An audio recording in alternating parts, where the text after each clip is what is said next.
You're listening to UrbanCityRadioStation.com, the hottest indie station in the nation. There's ever been. There's no one can stop me. Hey yo, is it ever an excuse to be ignorant? To choose not to know the things you need to know to grow. One day I'll be the best. For now, I guess I'm slept on, but the pain inside my chest is the knowledge my arms stretched from. Sick in the head, it's no wonder my lever charms come from the endless pursuits of impossible breadcrumbs. Others reflecting my mother and all of my right actions. Pops wanted me to survive so early, he had me packing 9 millis and quotas. Always one in the chamber when he was smoking that water. I was scoping for danger. Never let your guard down. It's what he taught me. Believe it, I never will. It's like the world is trying to off me. They put them guns in the hood, cause they didn't mean you no good. They wanted to see you fail. Take yourself out. Elevate the block, elevate the block, elevate the block, elevate the block. Alright, y'all, it's another dope-ass interview with DJ SQUIRT on UrbanCityRadioStation.com, baby. What? You better shout out to them nerve DJs. Why? Because I'm a nerve DJ. And check out, I'm also an affiliate of Adventures Music. Chris Gotti and the team, that's my team. What? You better recognize. So check this out. Make sure that you follow me. You download my app. I'm on Google Play, iTunes devices, Streamer, TuneIn, Deezer. I got 12 different streams, iTunes, Internet Radio, and UrbanCityRadioStation.com. Check it out. Check it out. This is one of my dopest, famous creations I made up for myself.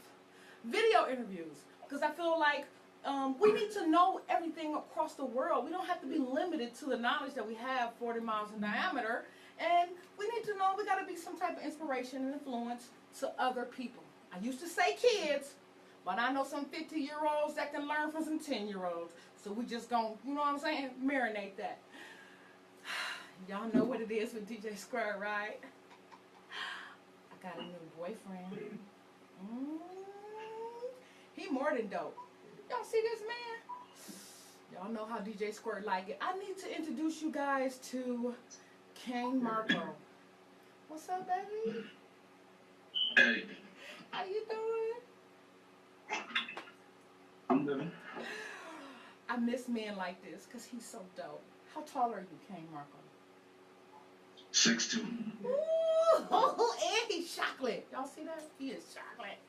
Oh my God, oh my God. Okay, you guys, UrbanCityRadioStation.com about bringing people together, showing them the real, who you are, what you're made of, so that you can be a positive influence to someone else. And right now, I'm totally influenced.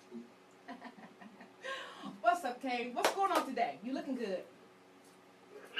Just doing what I do, you know, nothing major today, just, it's summertime, so we're just trying to make it funky for the kids. I know, that's right.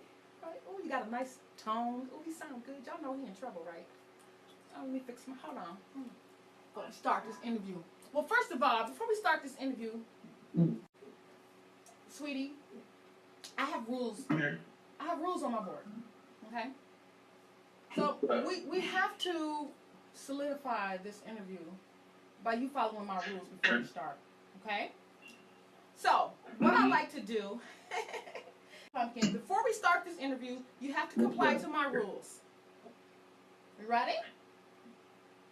I'm ready. Okay. Rule number 1, when you enter this studio, you belong to SQUIRT. See, because literally, you're on the screen that's in the studio. Right. So you cool? Okay. You cool? I'm cool. I'm cool. This is the best job in the world. All right. Rule number 2, Pumpkin. Now that you've complied to belong to me, you have to text, call, smoke signals. I don't care how you do it. Baby mama, hoochie mama, you need to break up with her. Okay. She done? I'm down. You're out of here, down. Let's do Pumpkin. it. I'm a fighter, so you better tell her. If you love her, you better tell her something, okay? All right. Okay. Rule number... No drama. No drama. We're going to, 6'2", you can handle her. But if she get past you, I got you. All right? Rule number 3. everybody knows in a relationship that in any relationship, the goal is to satisfy the woman to make it a good relationship. You have to do things to keep her happy. You have to. Right? Right. You agree? Okay, cool. Now, I like what I'm hearing. right. So in our relationship, honey, Squirt has a voice fetish. Is that right? I like voices. So what I want to do, Pumpkin, I just want to test this out. You know, you got to get to know each other in a relationship. So I want to test this out. Let's see. I'm going to read you a scenario. And in the scenario, at the end of it, I need you to let me know how you would satisfy me in this scenario with your voice and with the situation, just to see if this relationship is really worth, you know, moving on. Okay? Okay. Okay, cool. Here we go. We take a weekend away. 2 nights, 3 days, in a cabin on a hill. Anything you can imagine. For those 2 days, boo, we did that. Woo, we did that, okay? All right. Sound like a fun time. Yeah, it was dope. So, I'm a boss chick. I'm about my money. I sacrificed because I wanted to be with the man that I love, right? But I don't play with making my money. I got a problem with that. I got to do it. So the next third day, we wake up, get our stuff together, time to go. We look out the window, and we stuck. It's 20 feet of snow outside, and we cannot go anywhere. I got an attitude, boo. Closed corners, away from the world, with a woman with an attitude, that's not good. Okay? So the whole day, I got an attitude. I'm rolling my eyes. I'm not being great company. By the end of the night, I mean, it's a cabin. It's cold. You like, calm down, babe. You know? You like this fireplace? Let me set the scene for you. Let me set the scene. Here we go. You like this fireplace? You know, we got a bearskin rug, right? I mean, the fireplace is our only heat, so I have to sit next to you. Right? So, but I'm rolling my eyes and stuff. I got an attitude, but I ain't got no clothes on. But I'm playing hard to get. So you pour me some wine. That kind of attitude. Because I'm playing yes, no with you. You know what I'm saying? So you pour me a glass of wine. And, you know, we sipping. So you have to tell me how you're going to say my name and what are you going to do to make this a good night in this situation. Whatever it is that you do, how would you do it? I'm slightly aggressive, so Oh, yeah. it's not going to go the way you think it's going to go. No, I want whatever you have to say. I'm about 3 times as strong as I look. Ooh. So Uh-oh. you can be as mean as you want, but something tells me that your knees going to weaken just a little bit if I reach out and run my hand up your back, get a nice handful of your hair right at the root, tip your head back until your spine bend just a little bit. Go a kiss on your neck and work my way up to your ear. Cause I know you like it like that. Give it a little bit of a nibble, you know what I mean? Uh-oh. What you gonna say, baby? But obviously I'm gonna say your name. I gotta hear it. I gotta hear it. It's,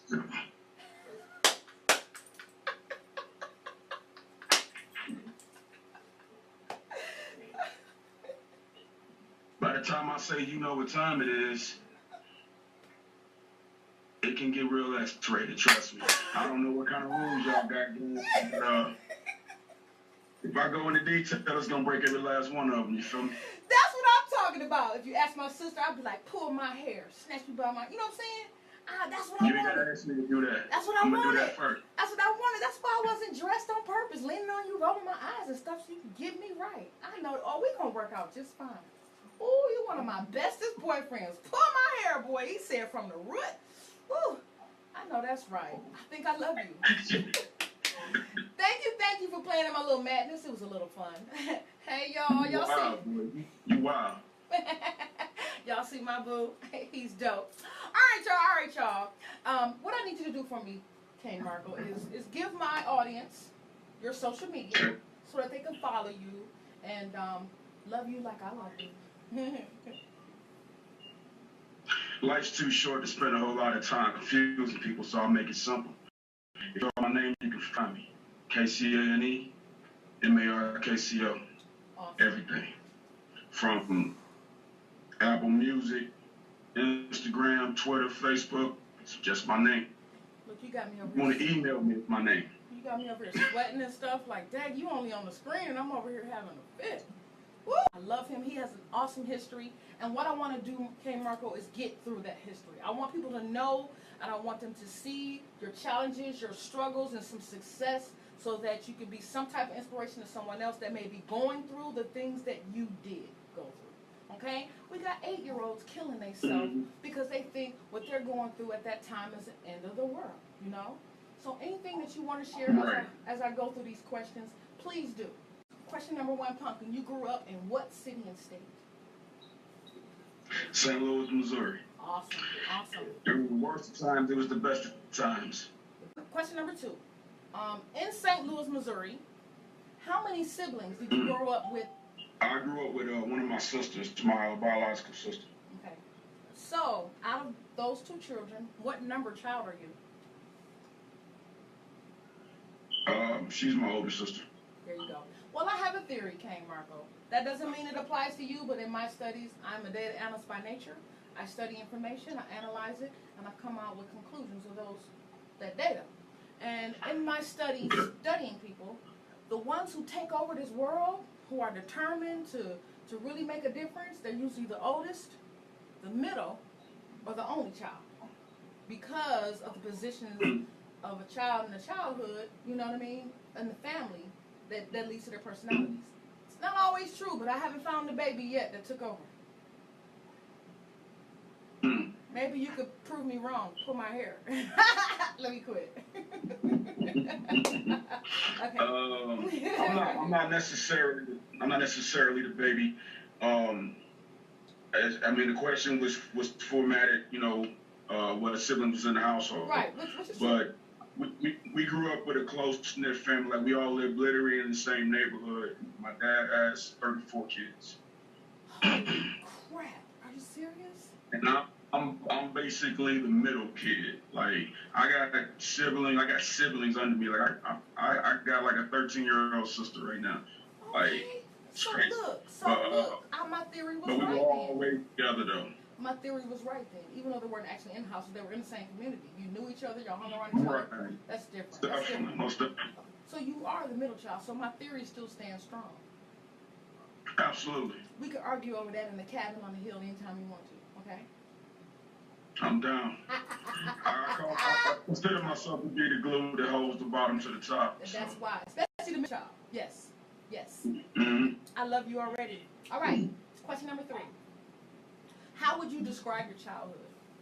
In your community, if somebody said, how do you feel about that? How would you describe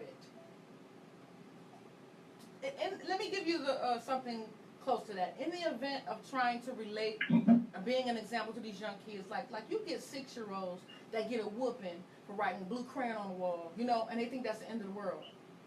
It might be something you could share in your childhood to show them it's not the end of the world. This happens. Things like this happen. So how would you describe your childhood? It's necessary. Like, my childhood, I had a good childhood. Okay. It wasn't a rich or well-off or even a comfortable childhood, but I had a good childhood in that I had adults that actually cared to make sure that I was taught things I needed to know then to become the man that I could be. So those little mistakes, like you said, writing on the wall, I did that. Raping stuff that wasn't mine, I did that. Right. And I was chastised for it so that I know when I go out into this world, when I do things, if I was to do things like that, there's going to be consequences. So we were taught reward, consequence. We were taught that early. Okay. Way early. So you Too many of us, I was getting ready to say, so you being that middle child, were you the first boy? No, not at all. Okay. There's 17 boys, and there was there's 10 of them over me. Okay. Oh my God. Okay, that's a lot of kids. But then again, that's rich. It's a richness to that. Okay, so wow, that's amazing. I've never had anybody that had that many siblings. Never in my life. Never. But it's awesome. That's good to hear. Not by the same mom though. There was 5. There was 5 different mothers, but it's all by the same father. He's a Rolling Stone with that Temptations jam back in the day. He was actually there though, like, you know, he was there until we were adults. He was in our lives until we didn't need him. That is amazing. You know? That's amazing. And kudos to Daddy then, you know what I'm saying? Kudos to Daddy. Regardless, they did the best that they could. I got no complaints. And you know, we get a lot of kids, I get a lot of interviews, and they're all, first thing when you ask them how was your childhood, they're swooning and upset. You're the first one to say the value and the family of the quantity of family. You get it? They're usually on here going, right. We ain't had Jordans, and we ate Spam and Vienna sausage, and we didn't have. How many siblings you have? I ate all that. I'm just saying, but I ate all that. That's what that. I get me too, but I eat that now. Me too. Right now. I ain't tripping, me too. But what I'm saying is they hone over that as if it's a bad thing because they're so society-minded over materialistic and money and things that they're not seeing the value in their childhood. Yeah.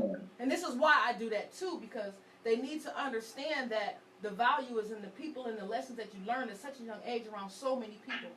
You know, just having all those people, you have consideration, you have care, love. You know, if the utilities got cut off, y'all all in one room, you're bonding, you know, you're learning stuff. That's amazing.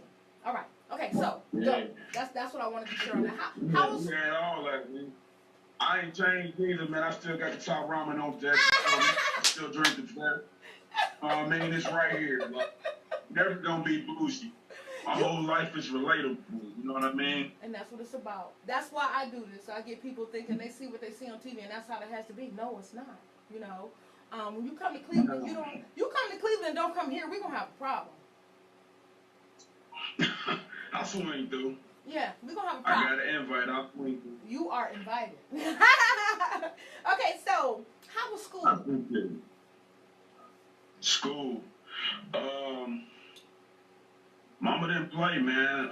It didn't matter what was going on at home. We might not have had food in the refrigerator, but it better been some A's coming home on that report card. You feel me? So, whatever, regardless of what I did in the streets, you know, when I was a teen or whatever, my grades always point because that's important. That's the foundation for the future.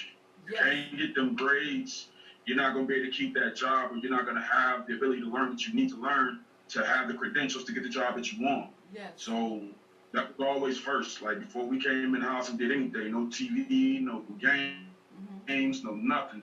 Let me see the homework. Y'all had tests. Let me see your grades.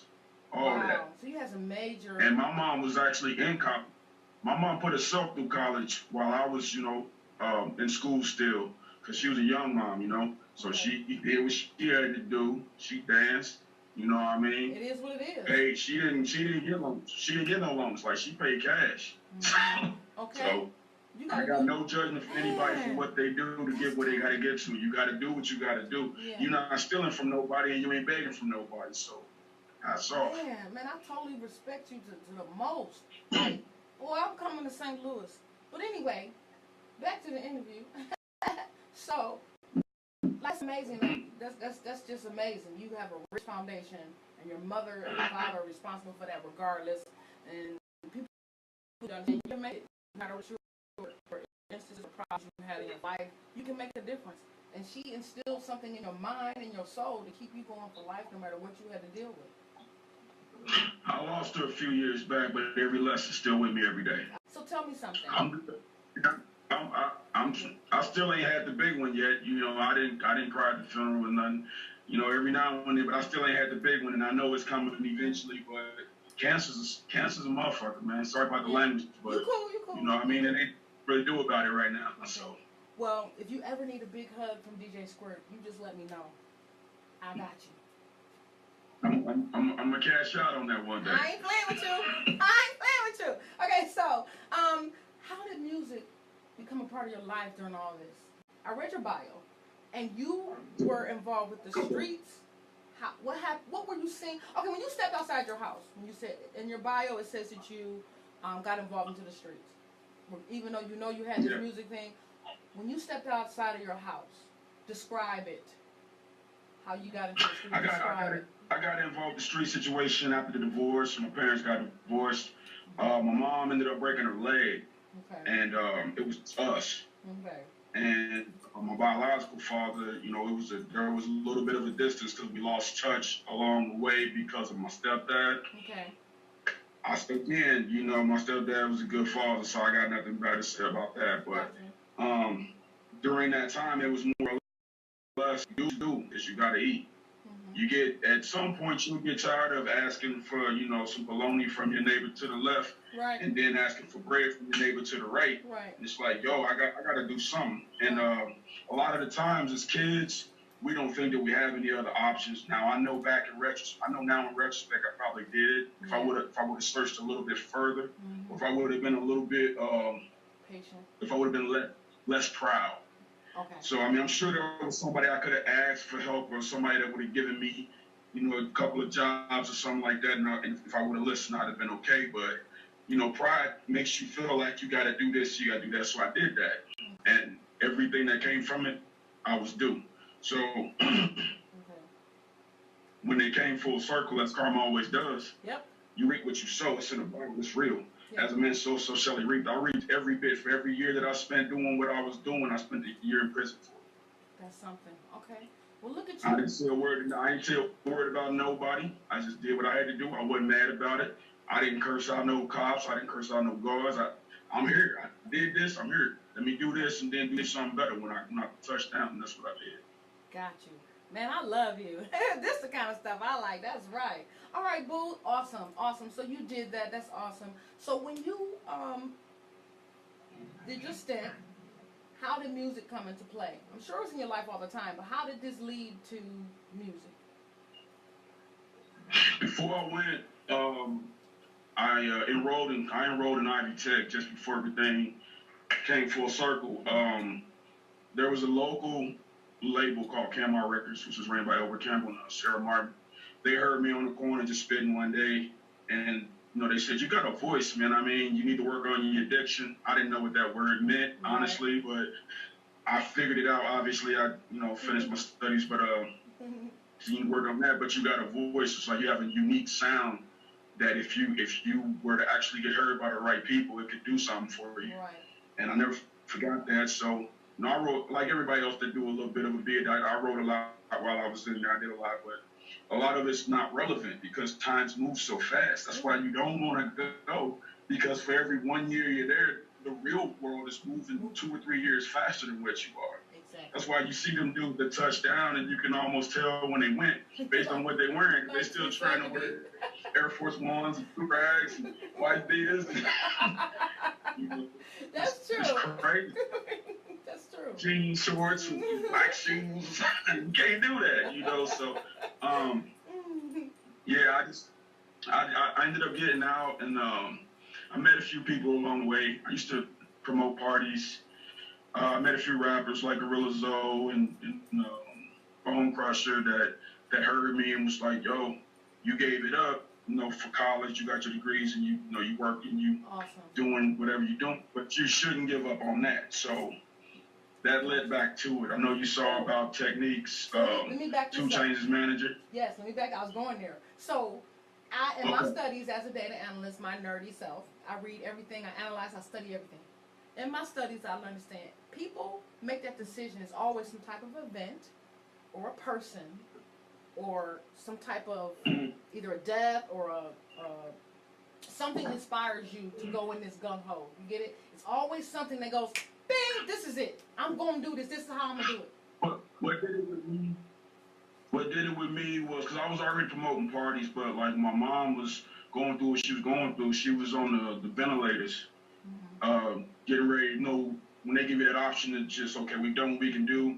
If we take you off and you keep breathing, you're good. If we take you off and you don't, you know what I mean? Right. We were at that point, and literally her last few sentences to me was like, "Yo, I haven't heard you rap in a while. I haven't seen you do anything with that. Do you still love it? You need to get out there and do it. Like, no matter what it takes, no matter what sacrifices you got to make, get out there and do it. I want to hear you say you're going to do it." And I said, "Yeah, I'm on it." That's awesome. And we said our I love yous, and then they unplugged, and, you know, she took her last few breaths, and she was talking to me in them last breaths, and I'm not getting ready to lie to my moms, especially if it's the last thing she heard me say. You feel me? Yeah. So, every road from that point just really just led. It was like everything just kind of lined up. You didn't even have to work hard. Where I am right now. You ain't have to work hard because prayer is another. Prayer is one thing. So imagine. I mean, I only got one child. I only have one child, okay. And I pray for her every day, and I see my prayers. I see her changing. You get it? Positively. So you there already. Whether you know it or not, you there. You there already. You get it? When I read your story, I was like, damn, like I can feel it in my soul. You there, baby. You're already there. You good. But you know what? Being there and having that type of support, you still gotta be good. You know? You could be the best thing out here and be a dirtbag and you're not gonna make it. But your spirit, you have an awesome spirit, and I can't wait. You know, you get on that stage, you better say DJ SQUIRT. Shout out to DJ SQUIRT. That's all I want to hear. Okay? Gotta make the whole world. I never forget people. I try to remember everybody. I never forget. Like this is important to me. Like this interview is important to me. People actually getting a chance to hear me talk about, the things that happened with me versus me having to sit here and portray to be somebody that sips lean or snores coke or whatever it is that people think is old right now. We didn't reach the point in the game where doing anything you can to kill yourself is crazy. That's what's hot in the street. Like it's cool to be a junkie. Like it's right on. But see, check this I'm gonna out. just drink my best and keep it funky like that. I'm gonna make this quick though. So this is why I really related to your story. Was my mother left me on the street corner at 5 and she never came back. I grew up in group homes from 5 to 12, and all I did learn to do was fight and everything. But I saw music on TV and I gravitated to it. So I became a rapper. By 16, I worked hard. I was like, I'm gonna do this. I'm gonna make money. I'm gonna take care of myself. You know. I made it all the way to LA. I ain't gonna say what company it was. But the bottom line had nothing to do with my work. I either had to put out or go home. Feel me? That totally upset me. That's the way it is. It's crazy out here. For years, I wouldn't do this. So when my kid grew up and it was just me, my mind took me right back to it. So I created a facility that has a music production studio where we're going to teach kids how to do music. I got a classroom. I'm teaching them how to do this, how to produce. We have a live internet radio station. I do all that. And I still work. But all this I pay for with my own money to be able to help. If I could just help one kid go, SQUIRT helped me and I can take care of myself, I'm happy. So all this that I do is because it's making me happy. So it's important to do what makes you happy, not what everybody else is doing. So it's important that they get to know who you are so you could be that inspiration and not the man with the money slapping women around and doing dirtbag stuff to look good. Get it? Right. So you fit. That's why I'm all excited. That's why I'm so excited about you, because this is perfect. You're like fitting right into that, what my goal is. So, okay, back to you, sweetie. So you got to writing that, and what was your first step after you know what I'm saying, you're dealing with your mom, and you know, she's gone. What was your first step? You know, that's another problem we have with young people. They think they got to sell their soul. They think they got to give up something to get there, and they don't realize it's not worth it then. What was your first step to say that you're going to do this and make a move to it? First thing I did was I picked up every bit of literature I could on the game to try to learn the legal part of it. I learned how to copyright my name, copyright my songs, how to protect myself, protect the money, whatever money I can make. You better go. And then I went from there to trying to expand my mind on how to be more creative and learning from the legends. Like most of what I learned from my stage show, I stole it from Al Green. That's how I know. Old Al Green clips of him. Like before every show, I watch Al Green on Soul Train, or I watch Marvin Gaye, and I rap. So you know what I mean. But I emulate some of the things that they do, because good performing is what sets you apart from just another rapper. Yes. So, you better know how. I try to give a good stage show. It's about how you make people feel. Now, it's entertaining. That's what entertainment is. Yes. Like, you make them feel. If they come to your show and you laid it out and they felt good about it, they're gonna support you. Let me tell you, I went to this listening party. Listen, but my interviews is about conversations. It ain't no stunting here. I went to a listening party. Back in the day when I was raised, it was like, oh, you better dance, or you better move, you better have stage, you better have some lights. It had to be something. I go to this listening party, and they standing in front of all of us with microphones in their hand. talking about their project, and then they let the music play, and they stood there with the mics in their hand, and they didn't do nothing. I was sick. What the hell is this? You got to... If they love you, you can make them feel good. You pouring your heart out in your performance, you got support forever. That is forever. It's a fact. It's a fact. So that's awesome. I mean, everything you said, when I said, what's your next step, that's exactly what I tell them. You have to read. You have to research. And it's not about somebody else's research. It's about what you want out of this. And you wanted to perform. You wanted to make sure you were protected. You want to know how to make the most money and how to protect. You read and researched about it. And every day you learn something new. So it's not about who you are and how big you think you are. Every day you learn something new. And you better have that humbleness to try to learn from whatever's going on, or you can forget it. You know? First step is to realize that you don't know nothing. If you think you know everything, you can't learn nothing. Get there. And if you act like you got it already, how you going to get help? Say that too. Awesome. So, what was your first project? After I got my ASCAP licensing for writing and my production, I did presidential grinding with Bone Crusher. You gonna tell Bone Crusher I said hey? I can. Tell him your new girlfriend say hey. I got you. That's awesome. Yeah, we did. I did the presidential grinding, and when I did it, I didn't know how to get it out there. So I started doing street team work for Titty Boy, for 2 Chainz. Okay. Well, Techniques at the time was just kind of like Gorilla Zoe's road DJ. Okay, gotcha. But they were working on street executives. They were building him and Alan. Because what I would do is I would drive them up, you know, like I would pay them and they would drive up and DJ my parties for me. And then we got to talk about music. And then one time he just sat down with me, man, for like a couple hours, talking about music, just telling me how to go about getting it out there and just getting my focus streamlined. So I'm just not just messing with anybody or doing just anything. Right. Getting my focus streamlined. Just how to build fans, how to build fan bases, and just figuring out what your voice was. So if you don't know, you're just making a whole bunch of different type of music. You might have one song that this group likes, but they don't like nothing else you have. So then when you make your next album, you still don't have your voice. So you come out better figuring out what your voice is first, then make your album so that everything's so seamlessly, you know. Yes. So that's kind of where I'm at now. I mean, I got that lesson years ago, but it's just starting to click. Yeah.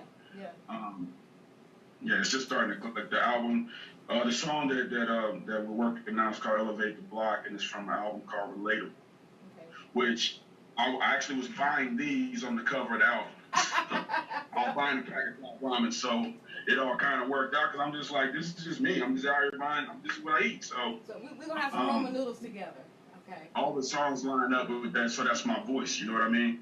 So my subject matter doesn't flip-flop all over the place. Now, if you go back far enough, you'll see some growth, waxing and waning, but if you, the closer to now you get, the more I sound how I sound, the more I speak about what I speak about, the more I stand on the platform that I'm on. It takes time.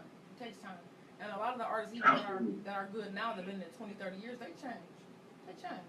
They all change, you know, even the best of them. So that's amazing. So how well did the first project do? The first project, sales-wise, respectable for an unknown, respectable for independent. You know what I mean? Respectable. He helped out. Bone Crusher helped out. To his credit, he made sure that his channels played his. You got to go through the DJs. You got to get affiliated with DJ Coalition. Not affiliated with DJ Coalition. It won't get played. I'm not 100% sure what coalition he was with at the time. Not really sure, but he did what he did. I did what I did. We got quite a big buzz off of it. Enough for him to come back and do a video with me. Okay, dope. Excuse me. Midwest Love. He came back and did the Midwest Love video for me. Didn't charge me a dime. He just happened to be in the neighborhood.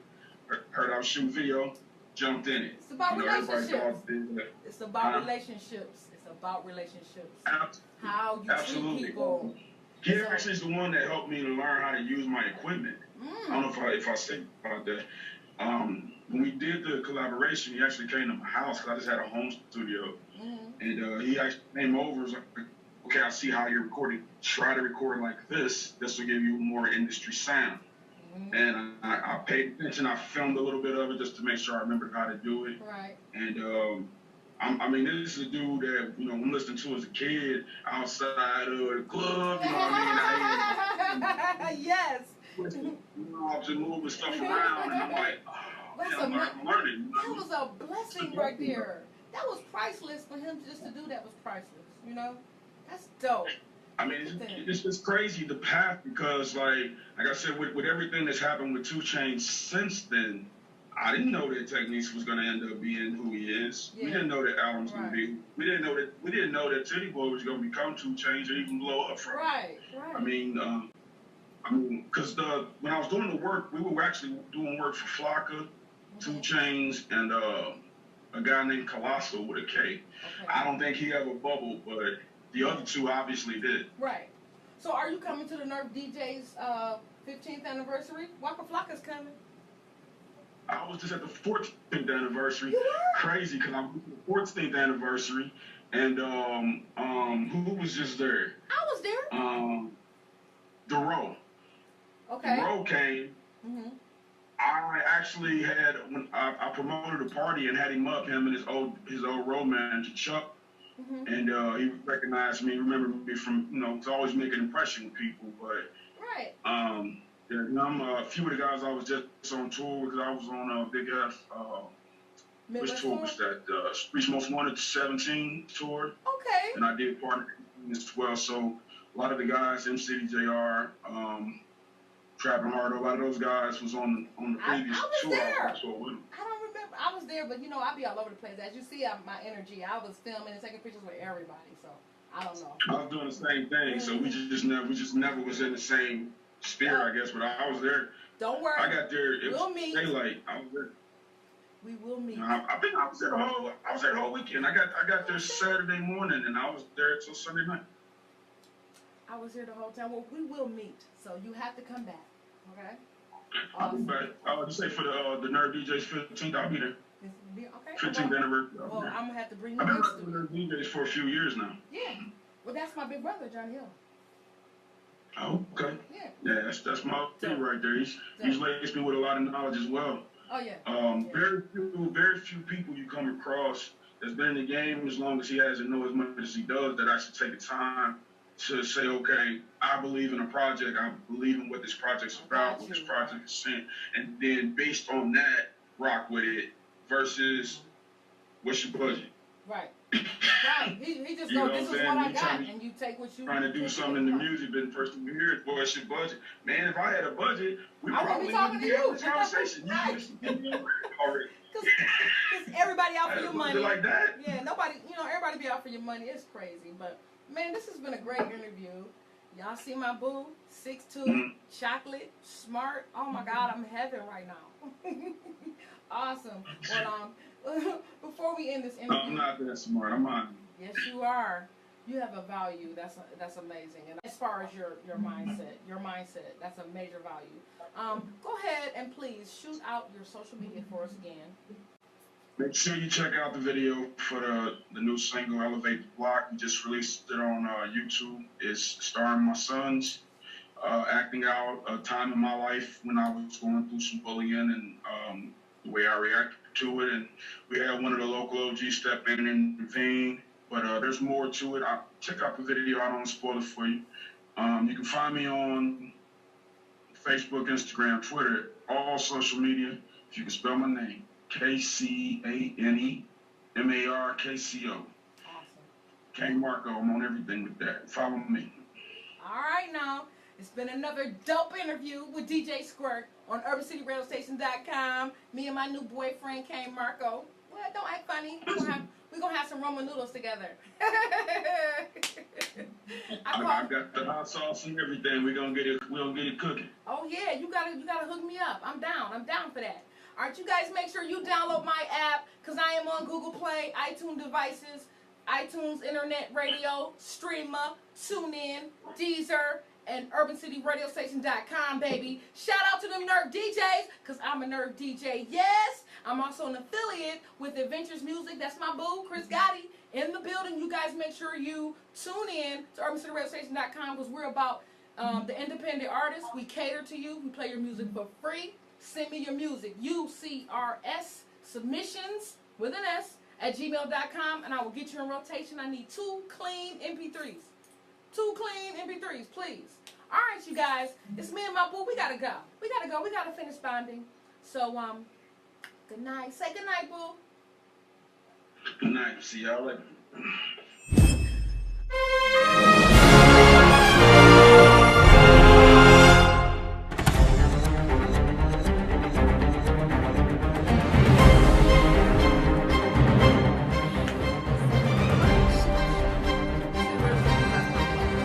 Baby.